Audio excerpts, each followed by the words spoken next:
Hi, everyone, and welcome back to the Girardian virtual Bible study. My name is Adam Erickson, and I am here, as always, with my dear friend and co-host, Lindsay Paris Lopez. Hi, Lindsay. How are you doing today?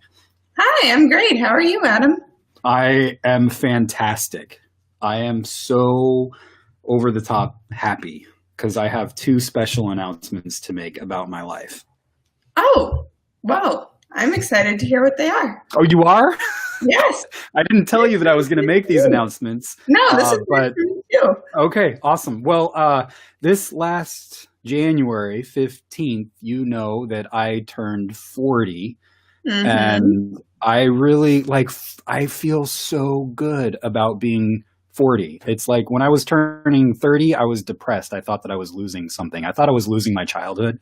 And now that I'm like entering my 40s, I feel like I'm entering into a new life and leaving things behind and moving forward. And to celebrate that, this might be like a midlife crisis. And instead of buying a car, I'm going to get a tattoo tomorrow. Yeah. Oh, awesome. No, you So tell me about this. I am getting this tattoo tomorrow, and I want to show you what it is. People say, Adam, like I've told a few people, and they're like, Adam, this is going to be on you for the rest of your life. Are you sure you want to do this? And I'm like, yeah, this is going to be on me for the rest of my life, and I'm sure that I want to do this. I'm so excited about it. It is this. I read this book many years ago. It's called Christ the Conqueror of Hell, and it's Eastern Orthodox, and it's got this image of Jesus, this icon of Jesus, where it's Holy Saturday, my favorite day of the year. And Jesus is conquering the gates of hell, and he's pulling Adam, the first man. That's this guy right here. He's pulling Adam and all of humanity out of hell with him. And this is so like where I'm at in my theology and my anthropology right now. Part of what I love about moving into my 40s is that I feel like I'm like there are ways that I have hurt people in the past and ways that people have hurt me in the past. And I've drugged people into hell and people have drugged me into hell. And I haven't been able to find my way out. And at some point, I just need somebody to come and take me by the hand and pull me out. And people have done that for me in the last decade. And people have been Jesus in my life. And I want to get that tattooed on my arm forever. So that's what I'm doing right here on my arm tomorrow. Yeah. So at 1:00 Pacific time, people are like, that's going to hurt. And I'm like, yeah, I know that's going to hurt. It's not going to feel good.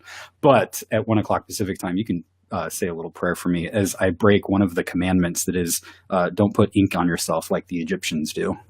But I'm not going to follow that one. I'm going to pick and choose, and I'm going to put ink on my body and celebrate that Jesus is the conqueror of hell.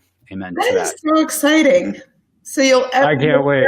Have it printed on your body, all the reminders of the people who've been Jesus in your life. And yes, that's wonderful. And, a reminder to be Jesus when you can to others.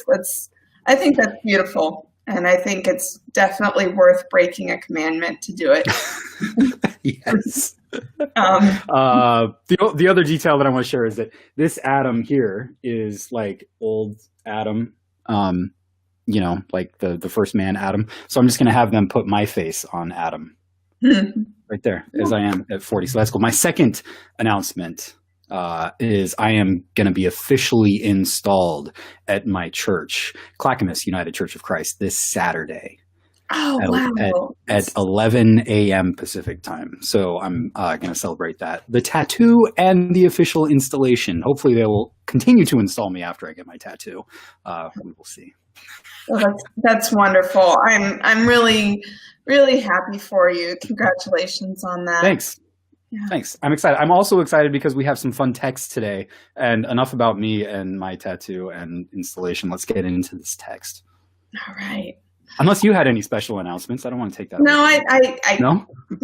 I'm excited to get into the text. Everything I have to say will revolve around the text and some applications I've thought about for them. So fantastic. Awesome. Well, we have a live audience with us, and if you have comments or questions about the text, feel free to bring those in. I'll just do a little bit of a setup. Our texts today are Isaiah chapter 6, verses 1 through 13. And then Luke chapter 5, what are those verses? Luke chapter 5, 1 through 11. 1 through 11. These are the texts coming up for Epiphany, the fifth Sunday after Epiphany. So this passage from Isaiah is from 1st Isaiah, and he talks about the death of King Uzziah. So this all happens in the year that King Uzziah died. And what's significant about that is that this is about the time when the Assyrians get really big and start to dominate the world, this part of the world anyway. And so that's kind of scary. And so what are the Assyrians going to do to Israel? What are they going to do to Judah? And where should you focus your attention? So here is the vision of God in the temple for Isaiah.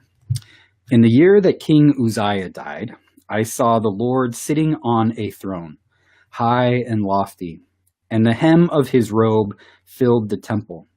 Seraphs were in attendance above him. Each had 6 wings. With 2 they covered their faces, with 2 they covered their feet, and with 2 they flew. And one called to another and said, Holy, holy, holy is the Lord of hosts. The whole earth is full of his glory. The pivots on the thresholds shook at the voice of those who called, and the house filled with smoke. And I said, Woe is me, I am lost, for I am a man of unclean lips, and I live among a people of unclean lips. Yet my eyes have seen the King, the Lord of hosts. Then one of the seraphs flew to me, holding a live coal that had been taken from the altar with a pair of tongs. The seraph touched my mouth, and with it said, Now that this has touched your lips, your guilt has departed, and your sin is blotted out. Then I heard the voice of the Lord saying, Whom shall I send, and who will go for us? And I said, Here I am. Send me. And he said, Go and say to this people, Keep listening, but do not comprehend. Keep looking, but do not understand. Make the mind of this people dull, and stop their ears and shut their eyes, so that they may not look with their eyes and listen with their ears and comprehend with their minds and turn and be healed. Then I said, How long, O Lord? And he said, Until cities lie waste without inhabitant and houses without people, and the land is utterly desolate, until the Lord sends everyone far away, and vast is the emptiness of the midst of the land.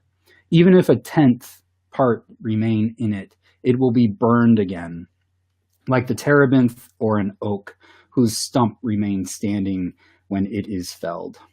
The holy seed is its stump. That's a hard one. That's a hard one. Here's what the lectionary does. The lectionary suggests that you read verses 1 through 8, and then in parentheses it says 9 through 13. So the lectionary people are like, you might just want to stick with the first part of this, 1 through 9, which is all the happy, isn't God big and great, and then 1 through 8, and then 9 through 13. You might want to skip that, which is all the keep listening but do not comprehend, keep looking but do not understand. So you have that option. Yeah, that might make it a lot easier for some of the ministers in the pulpits this week, because when you get through the whole thing, it is very difficult, and I wrestled with it as I was considering, as I was thinking about it for today. But you go first, Adam. Okay, yeah. So the first part of this, if you're looking for a Girardian to read on, especially the first part of this, you must read James Allison, and I'm just going to highlight his book, The Forgiving Victim, and he also has this CD that I highly recommend called The Shape of God's Affection. It's fantastic. Highly recommend that for understanding what Isaiah is doing. And what James says is that, so this is written during the Assyrian Empire. This is first Isaiah, and then you have second Isaiah, and then you have third Isaiah, right? And the whole Isaiah school is moving in a direction, and that direction is monotheism. So, throughout the Hebrew Bible, we generally think of it as a monotheistic text, but it's not. It's the Bible has a lot of polytheism in it, and also you have the first commandment, which is what? Thou shalt have no other gods before me. So that commandment, like much of the Bible, assumes that there are other gods. And what's the problem with having other gods? Well, in the ancient world, again, you got to check out James Allison for this. He does fantastic. The idols and the gods, they take up space. They are part of the existence of the world. And what Isaiah is doing here is something so radical and something that we've totally forgotten about and taken for granted. What Isaiah is starting to say is that God is not like anything in existence. Thomas Aquinas puts it like this. God is not part of the species of existence. What do we say about something that isn't part of existence? It doesn't exist. It isn't. Yeah. Right? So this why is this important? God is not like anything that exists. God is not an idol that you can grab with your hand, right? God takes in this vision, God takes up the space of the temple, right? But it also says that the whole earth is full of God's glory. God is everywhere. And why does that matter? This doesn't matter because it partly matters because you can worship God at a temple, but you can also worship God out in the forest or wherever because the whole earth is full of God's glory. But it matters so much more because you and I are part of existence. We take up space in the world. And Girard helps us understand that when we come into someone else who is taking up space, we might fall into rivalry with them.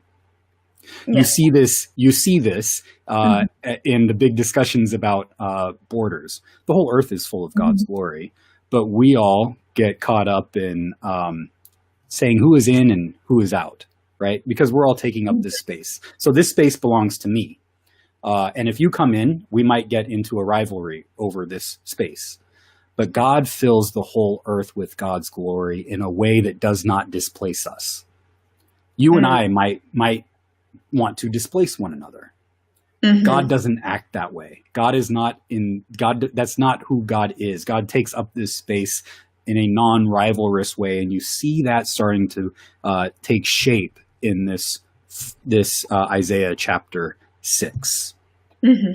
So this is a complete re-understanding. This is what James Allison says. This is the great gift one of the great gifts that the Hebrews give us in the human understanding of God, is that God is much more like nothing that exists in the world than like anything that exists in the world.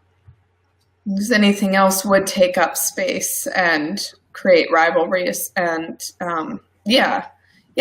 So you've got idols that are taking up space in the ancient world, and you fall into rivalry with those things because they're taking up space. So the gods are rivalrous.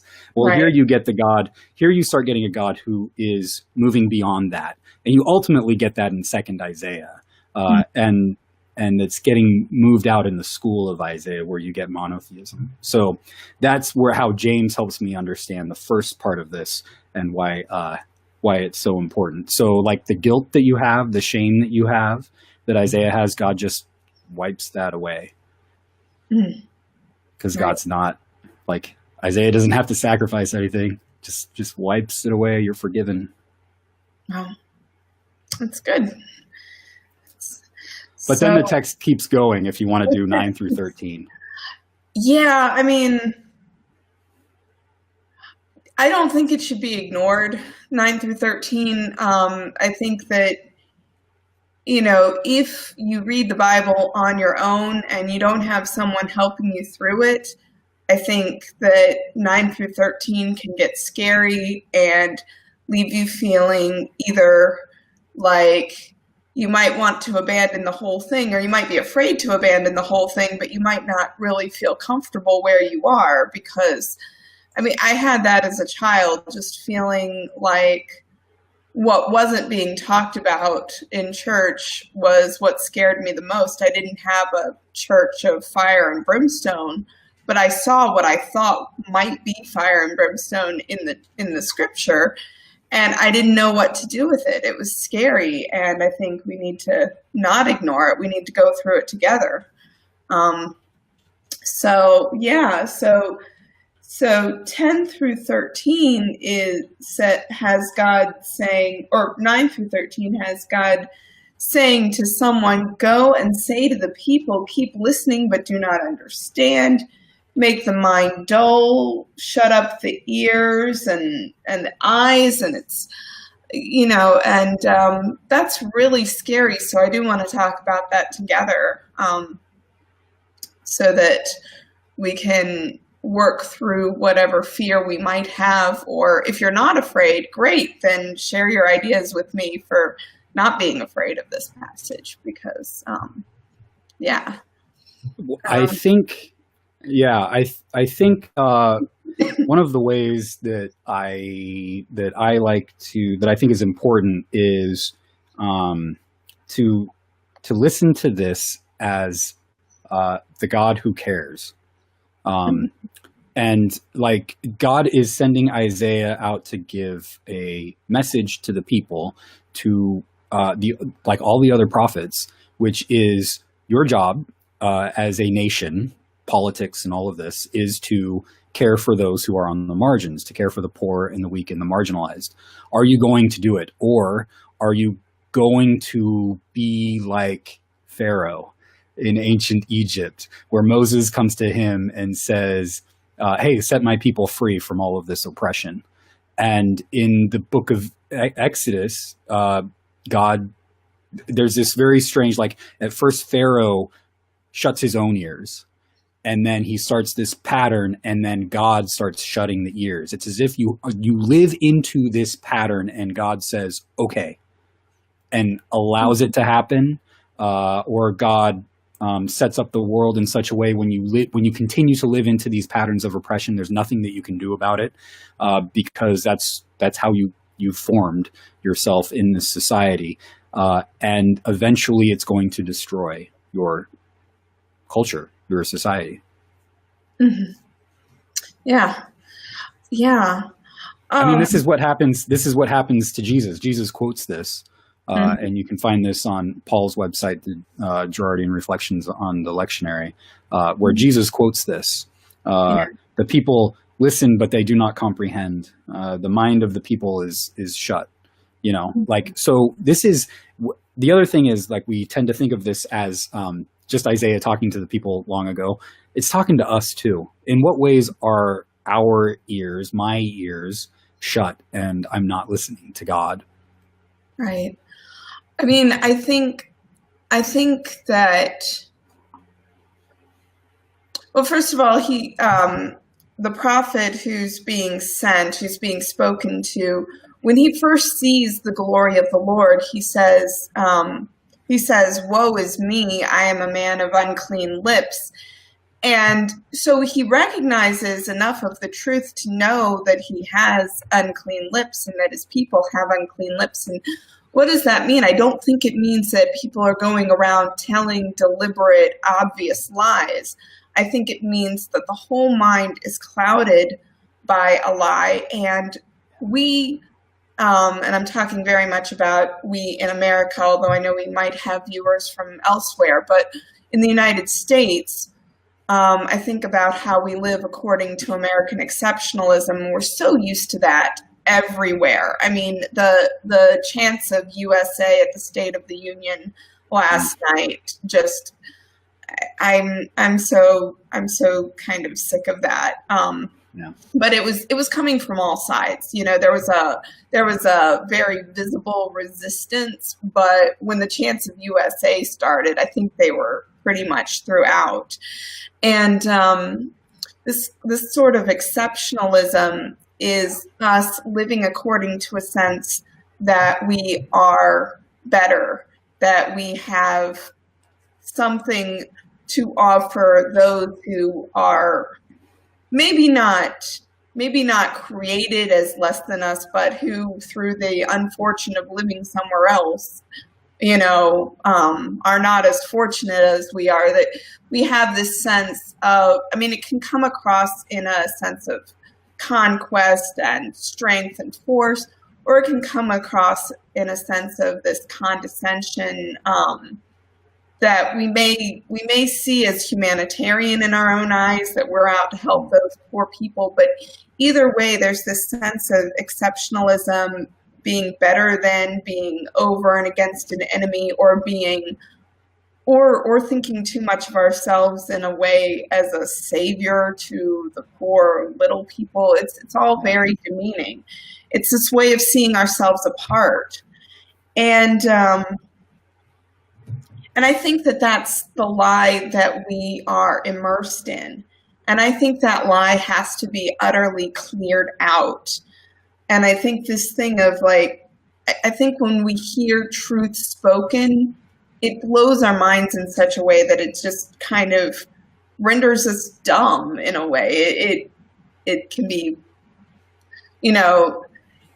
if we actually lived in a country that testified to the truth that we are not separate from other people, that would change our conversation about borders. It would change our conversation about our military. It would change our conversation about just how we view the rest of the world. And maybe we do need to be sort of blown away. Maybe our minds need to be utterly wiped clean in order for new life to grow back into the void. So, that utter desolation could be a desolation, like a clearing of how we see the world, and at the same time, a clearing of how we see God. Yeah. Yeah.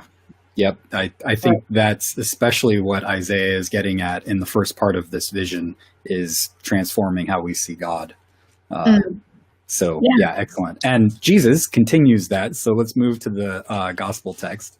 Yeah. Which is Luke chapter 5, verses 1 through 10, right? You can read that? Yeah, 1 through 11, but yeah. 1 through 11, perfect. Mm-hmm. Okay, so this is how Jesus calls the first disciples. Once while Jesus was standing beside the lake of Gennesaret, and the crowd was pressing in on him to hear the word of God, he saw 2 boats there at the shore of the lake. The fishermen had gone out of them and were washing their nets. He got into one of the boats, the one belonging to Simon, and asked him to put out a little way from shore. Then he sat down and taught the crowds from the boat. When he had finished speaking, he said to Simon, "Put out into the deep water and let down your nets for a catch." Simon answered, "Master, we have worked all night long, but have caught nothing. Yet, if you say so, I will let down the nets." When they had done this, they caught so many fish that their nets were beginning to break. So they signaled their partners in the other boat to come and help them. And they came and filled both boats so that they began to sink. But when Peter saw it, he fell down at Jesus' knees, saying, "Go away from me, Lord, for I am a sinful man." For he and all who were with him were amazed at the catch of fish they had taken. And so also were James and John, the sons of Zebedee, who were partners with Simon. Then Jesus said to Simon, "Do not be afraid. From now on you will be catching people." When they had brought their boats to shore, they left everything and followed him. So Isaiah, some connections here. Isaiah says, "I am not worthy, I'm a man of unclean lips," right? And Peter says, "Go away from me, Lord, for I am a sinful man." And it's as if God is saying, yeah, that's exactly why I'm choosing you, right? Mm-hmm. Right. like this isn't based on, this is again, the non-rivalry of God, right? Mm-hmm. So where does God go to To this man who has unclean lips and thinks he isn't worthy. Where does God go? To this fisherman who is seen as one of the lonely or one of the lowly in the nation at this time, like one of the most undeserving people at this time. Fishermen were stinky, smelly. They did the dirty work that nobody else wanted to do. They were a lot like the shepherds. And so where does Jesus go? He goes to the most unexpected places. Right. I think you were the one saying this a few weeks ago. I could be wrong, but I think the whole idea of finding your living out on the sea is like being pushed away, being pushed out to the margins, and the sea represents chaos. I think you were saying that. Sea represents chaos and uncertainty, and it was away from the land, away from stability, away from civilization. So when you make your living out on the sea as a fisherman, you have been pushed away. You've been, yeah. Yeah, so, and these are people that fishermen are people who didn't make it in the professional religious world, right? Mm-hmm. Like you go to school in order to work your way up in this culture to religious education, and they didn't cut it. So they had to do something different, which is like being fishermen. So these are not like people you would expect to be like the holy people. These are not like the people who are especially educated in their tradition. They know the stories, but they're not educated, right? And this is exactly where Jesus goes, to the most unexpected people. Same with Isaiah. So, yeah, but there's a huge contrast I feel between this and Isaiah. Even though I think the continuity is important, Isaiah talks about the emptying of the land, and this is all about abundance. This has so many fish that they can't hold them all. And Isaiah says, we'll send all the people away, and now Jesus is saying you'll be catching people. So on the one hand, I feel like I could see how both could be radically misinterpreted, because I can see an element of vengeance in both. Catching people, I mean, I think with the whole background of the gospel story, knowing about how Jesus comes to give his life for all of us and bring us all into the fold of forgiveness, it can be easy to forget that just saying catching people alone could, that can sound pretty ominous too, Well, yeah. What are you catching them for? Are you catching them for judgment? Harsh judgment, or are you catching them to participate in something bigger than themselves? Are you catching them for them to participate in the God who fills the whole earth with God's glory and doesn't displace us? That's the kingdom of God that they are being invited to follow Jesus and participate in. I'm not sure if they realized that at first, though. Oh, yeah. And here's the other connection with Isaiah, where Isaiah says, the last part that's so troubling, that you'll speak and they won't understand. Who speaks? Jesus speaks, and who doesn't understand throughout the whole Gospels? The disciples. The disciples. They don't get it.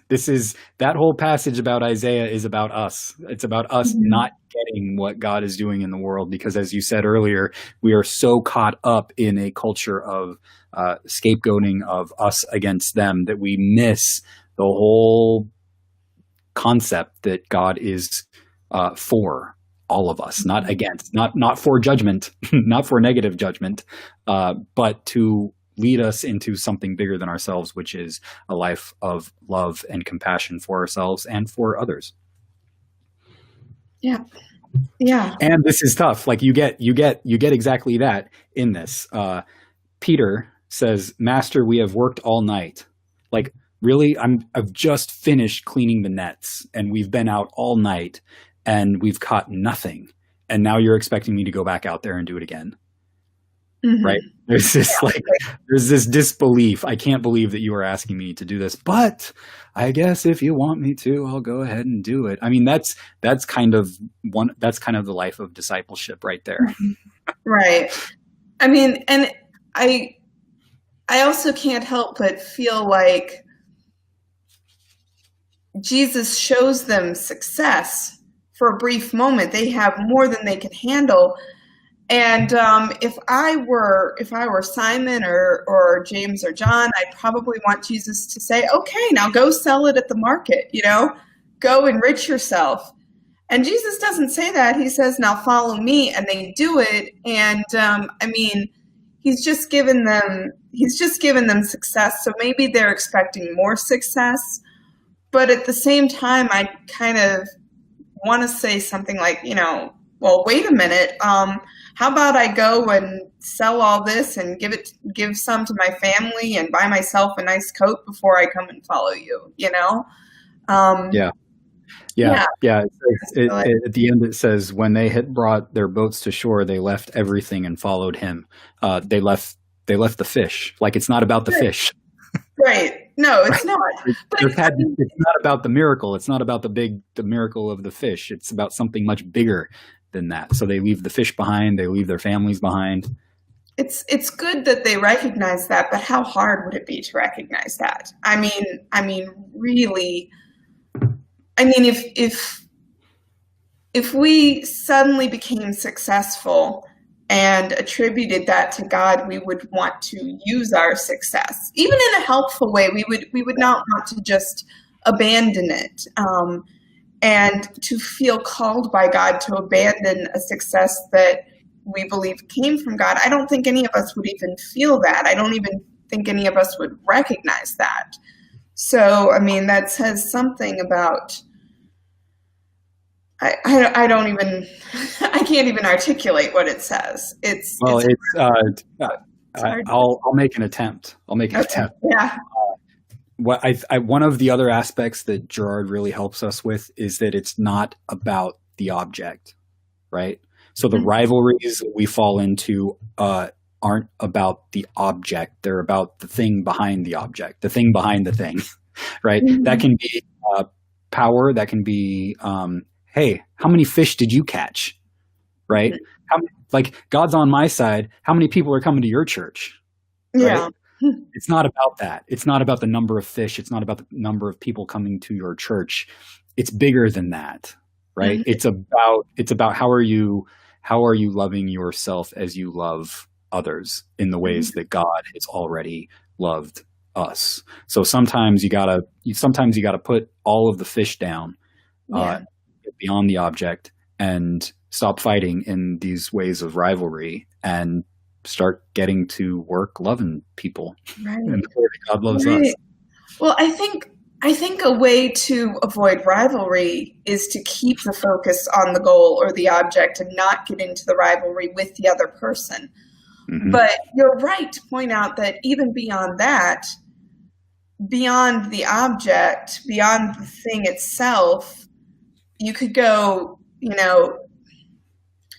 if you lose sight of the object, you could get into rivalry. But if you're looking beyond the object, you could get into deeper relationship. And that's even better to look beyond, to recognize that, it's not about the thing, it's about the relationship with the person, and to be pulled in the direction of a good relationship rather than a rivalry. That's what really matters. And that's a wonderful thing to recognize. And as much as the disciples maybe didn't get it, if they got that much, that it was more about Jesus than the fish, if they got that much, then they were going in the right direction, no matter how much they might have slipped up or misunderstood or, along the way. And the great thing about the story of the disciples in the New Testament is how honest the New Testament is, that at certain points they got it. They got that it wasn't about the fish and that it was about following Jesus. But at other points, they fell back. Mm-hmm. And that's the story of all of our lives. And God continues to come back to us and says, there's enough grace There's an abundance of fish. There's an abundance of loaves. There's an abundance of wine. Come back. Mm-hmm. Right. Maybe So we that's have to. that's Yeah. the great story of Luke. And when later on we'll get to the parable of the prodigal son, and that's one of the reasons that I love Luke. That's the basic message. There's enough for all of us. So Yeah, Luke is a beautiful gospel. There's yes. a lot of love in Luke. Yes. So thank you everyone for joining us on this Girardian virtual Bible study, and God bless you as you work through these texts, and join us again next week as we discuss this again on Wednesday at 10 o'clock Central, 8 o'clock Pacific. We just got on Podbean, so if you're looking for a podcast and download these, you can listen to us on Podbean and on YouTube, and check us out at the Raven Review at ravenfoundation.org. So until next time, peace be with you. Bye-bye. Peace be with you.